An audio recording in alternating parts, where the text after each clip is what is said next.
দেখাবো এই যে কলের গোড়ার দিয়ে দেখেন কি পরিমাণে লিক করতেছে। এখানে অবশ্যই হাফ অফ জিআই বুশ ব্যবহার করে এখানে হয় পুটিং আর নালে সিলিকন মাইরা দিলে এই প্রবলেম হইতো না।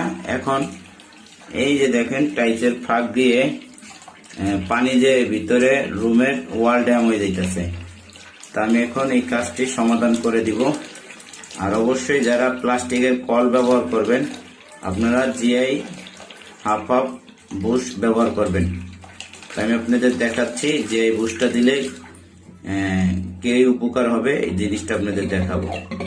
অবশেষে এই যে জিআই বুশটা দিতেছে, দেখেন জিআই বুশটা যদি আমি দেই তাহলে কি হবে, পয়েন্ট থেকে দূরত্ব আসবে। দূরত্ব আসলে এখানে আপনার তারপরে পুটিং সিলিকন যেটা ইউজ করি আপনার, তখন কি করবে আপনার এই যে টাইলসের ফাঁকে লিক করবে না, ওয়াল ড্যাম হবে না।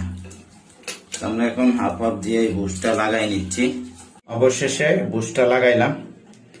বুশটা লাগানে দেখেন এখানে আর লিক করবে না, পয়েন্টটা সামনে আছে, টাইলসের ভিতর দিয়ে লিক করে পানি যাবে না। আর এখানে পুটিং করে দিব। অবশেষে আমরা পুটিং দিয়ে কাজটি সম্পূর্ণ করে দিলাম।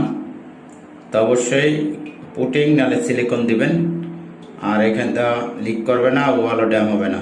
তো আমাদের কাজটি কেমন হয়েছে অবশ্যই কমেন্টে বলবেন।